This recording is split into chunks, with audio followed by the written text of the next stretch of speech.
for the net. Nice one. Straight down the middle. So a good performance. Hi, welcome to Firstpost. I'm Rupha Ramani. Let's get started.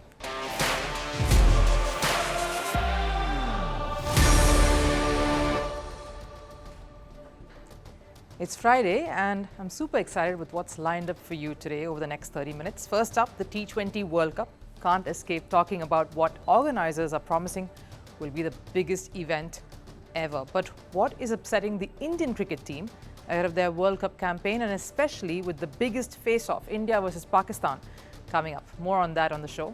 And speaking of big face-offs, the Champions League final is upon us, set to take place tomorrow, but we want to look at the underdogs, Dortmund. Are they set to exacting their revenge on Real Madrid? And what did Jurgen Klopp text the Dortmund captain, Emre Can? And rounding it off with one of the most innovative ideas by tournament organizers of the Norway Chess event, one that Hikaru Nakamura is most excited about. What beans is he spilling and how is that helping him take the lead? Sounds a little cryptic. Stay on to know more. You don't want to miss this. But first, a look at the headlines in Sports 360.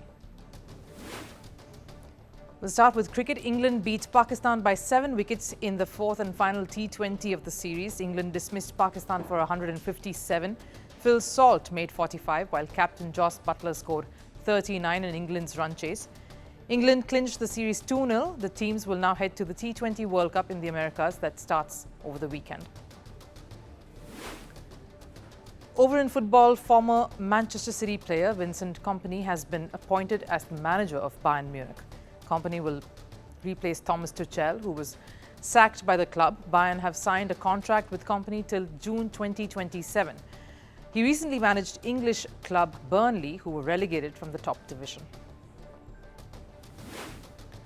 The French court has ordered the auction of Maradona's 1986 Golden Ball trophy to go ahead. This despite objections from Maradona's heirs, who tried to stop the auction by saying the trophy was stolen and so the current owner wasn't entitled to sell it. The auction will now go on ahead as planned on the 6th of June.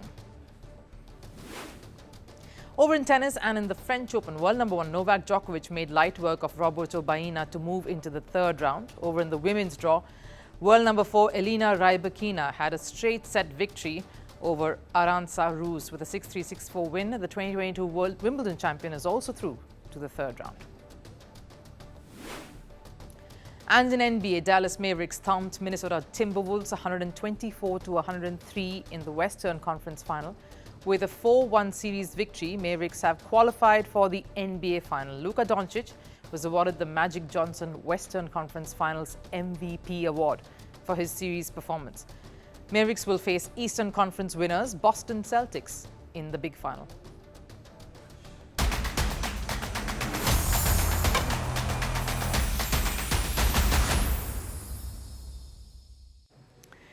That's right, the T20 World Cup seems to have quietly slipped in right after all the noise of the Indian Premier League and Kolkata Knight Riders' resurgence. The action now shifts to the Americas. A lot of cricket fans seem to be excited at the prospect of something new and experimental, cricket in USA. New York is gearing up for the big mega event. There was a special unveiling that took place to announce the star of the World Cup, the player of the tournament. Back in the first edition, Yuvraj Singh will declare the tournament open tomorrow. The city is trying to ring in the buzz and make up for the lack of noise from everywhere else. But first, the red flags that already reared its head, and it comes from the team that is most popular and one the world will be watching very keenly, India. They started training in New York just some days back, and sources within the team have told our Network 18 Cricket Next that they are unhappy with the practice pitches on offer. The ICC, though, in response says they have received no complaints from any of the teams. But that's not all. The weather seems a little on the rainy side too. There's been some showers already around New York and a storm in Dallas that damaged the venue there.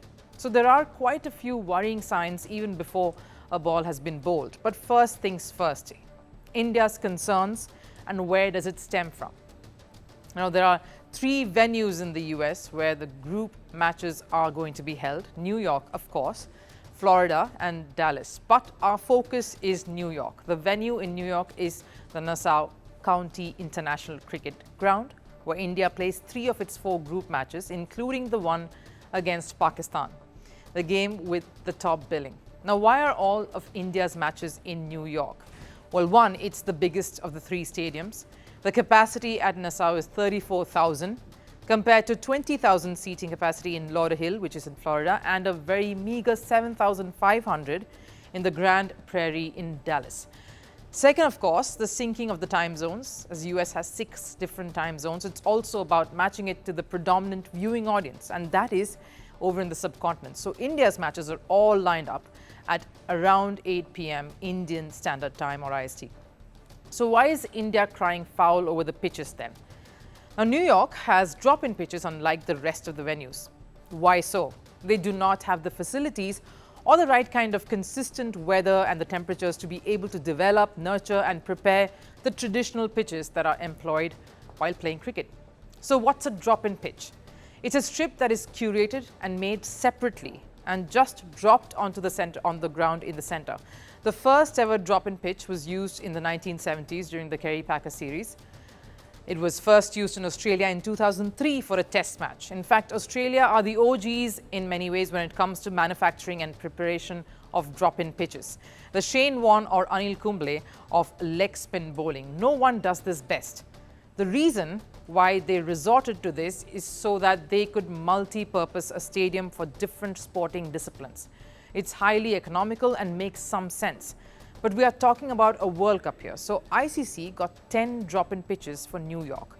The basic was flown in from Adelaide, Australia, and over the last many months, 10 pitches were cultivated, groomed and prepped in Florida before traveling to and being installed in New York earlier this month. They were transported across road via 20 semi-trailer trucks. 6 are being used as practice pitches and 4 in the main ground where the matches will be held. But why from Florida? The weather, of course. You need the humid, warm climes to keep the grass and soil used in the pitches in proper condition. Hence, Florida works best. This is a first for a World Cup, a modular stadium, makeshift ground and pitches. It's historic, yes, but it of course comes with its own risks. And the curator is just as nervous. Our aim is to produce pitches that have pace and consistent bounce, on which the players can play their shots. I'm really excited, but I'm a bit anxious at the same time. There are still unknowns. This is a long process. What we do know is we've given it our best shot. We've thoroughly thought through every possible outcome and issue along the way, and we're hoping that there are going to be some good cricket pitches. The most important part that has the biggest bearing on the way a match pans out, that is how well contested it is and how balanced it keeps the battle between ball and bat, is the pitch itself, the 22 yards. A drop-in pitch has no wear and tear, as it's not a natural creation, it's man-made in some sense, and clearly India won't be too happy with this. Their biggest match, and indeed the biggest face-off in the entire group stages, is against Pakistan. The other question is, how will it impact the outcome and the results? Drop-in pitches traditionally don't crack and are too flat and hard because they are made in steel casings. Now, we understand the need also for this because you want high-scoring matches, you want the big runs, the big sixes to attract the crowd. It is a T20 game. Now, that could lend to some predictability to many of the matches, especially ones which may seem already lopsided, at least on paper, like any of the big test-playing sides versus one of the younger associate nations. With 9 associate sides, the most that any World Cup has seen so far, predictability may just make for many dull affairs. Not the best thing to see in a World Cup that is talking of bringing action that's out of the world. Let's hope the pitches don't cause a drop in fans' presence and excitement for a first ever World Cup in the Americas.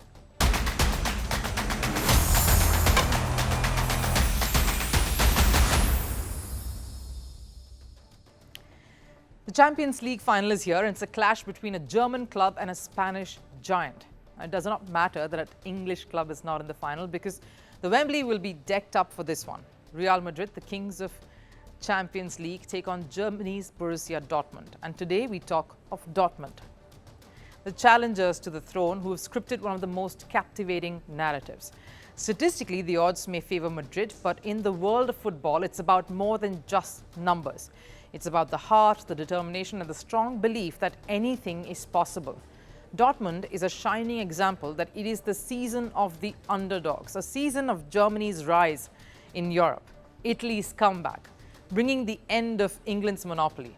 Now, Dortmund may have struggled in the Bundesliga, but they've performed here in Europe. Their rise has been inspiring. Their local fans have backed them all the way to the final here. So, who are some of the talismanic heroes of this side's success story? And for whom a triumph here would mean redeeming lost ground?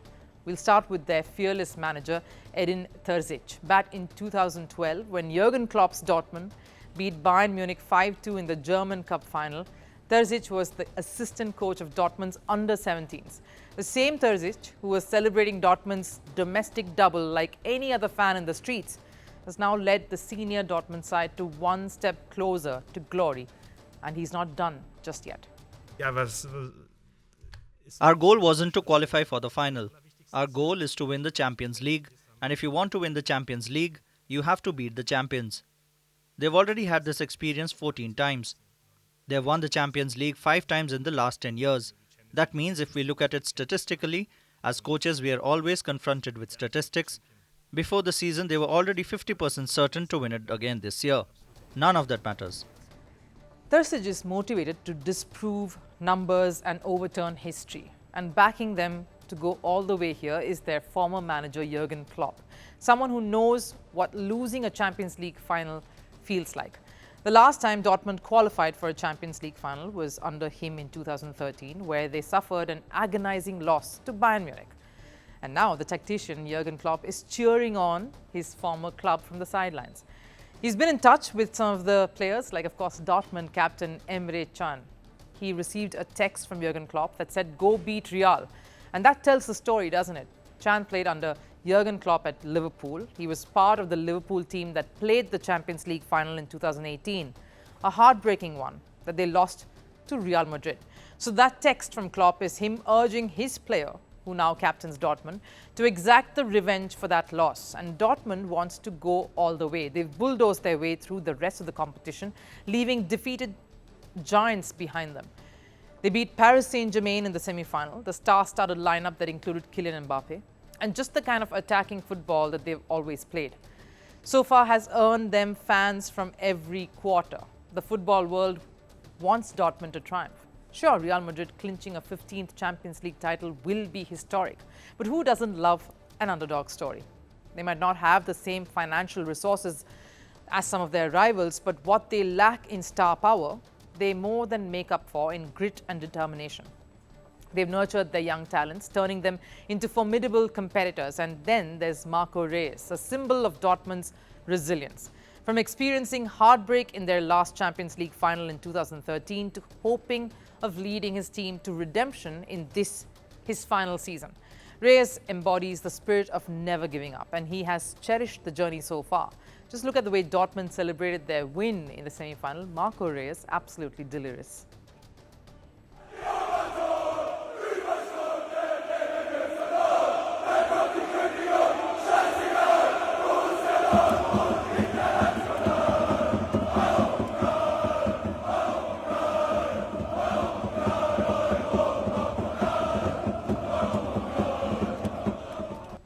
Real Madrid may be the biggest team in Champions League, and yes, watching them win would be overawing. But Dortmund, with the momentum in their corner, will be hard to get past. And in football, as in life, the underdog is never truly defeated as long as they have the courage to keep fighting till the very end. But what is the first thing that comes to mind when you think of chess? Serious contenders, strategists, and geeks that have the sharpest minds. But the Norway Chess tournament that's underway is doing its best to show us different sides to your usual, everyday chess superstars.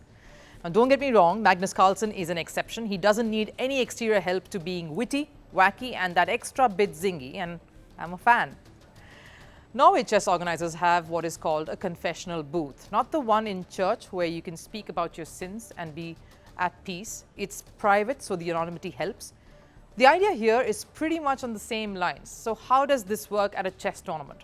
There's a small empty room adjacent to the playing area. Players can go in there any time of the day, after a game, before a game, even during a game. It's classical format, so if you've put your opponent in a bit of a spot, please go ahead and make a confession to kill your time as your opponent thinks of the next move. Norway Chess has had this very unique concept since 2015, but there's just one catch here. Unlike the original confession booth at a church, this won't remain a secret. There is one camera that the player is talking to, or rather confessing to, and that's streamed for the world to see. But that doesn't seem to be bothering one chess player in particular. Honestly, this is basically an extension of streaming. Except when I talk to you, the fans, I can't actually see what you're writing.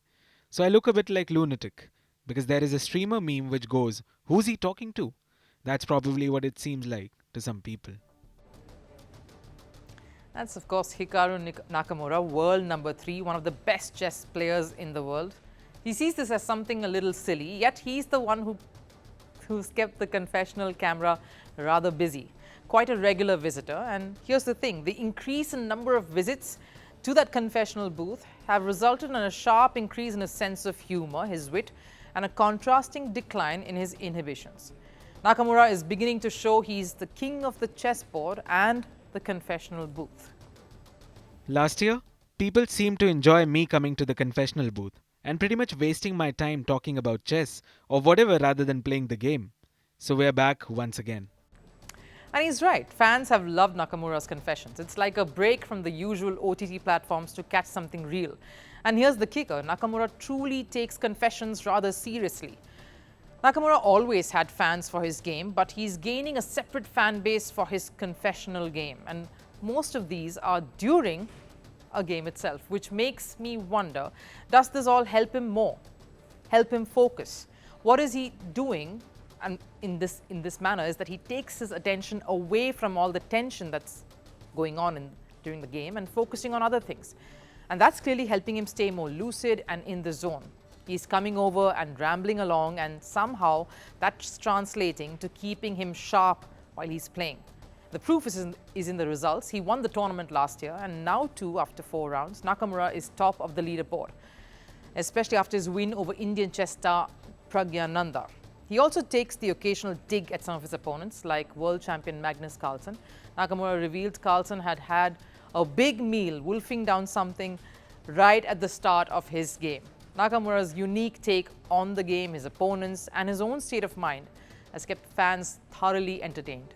And it's not surprising to see this side to Nakamura if you think about it.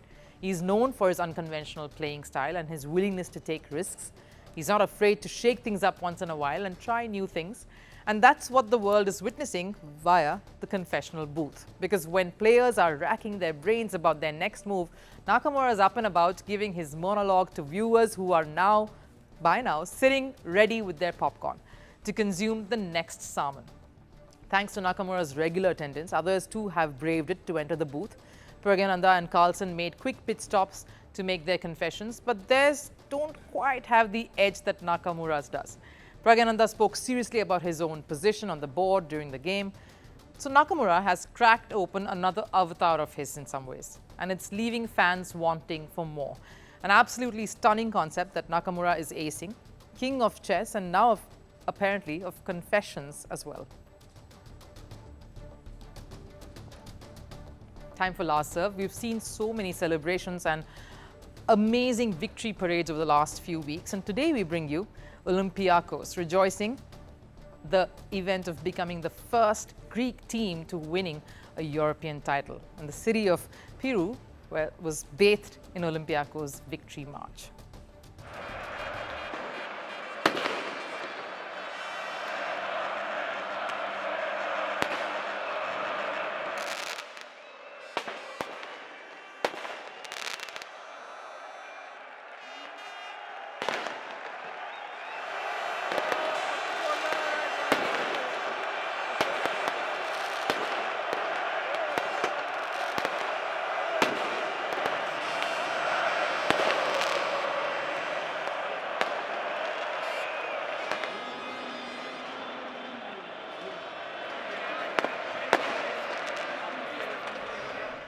Of course, one of the teams who are in that Champions League final will have some massive celebrations around the corner too.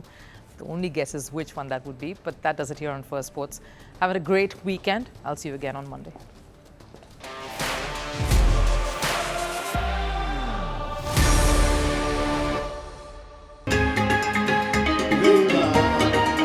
South Africa's May 29th elections. It was the start of change in the country. We are on the verge of history. I am standing here at the forefront of change where voices echo the call for action. The nation grapples with an unemployment crisis. As South Africans prepare to cast their votes, the question looms, will the winds of change usher in a new era, or will the legacy of the past maintain its grip on the future?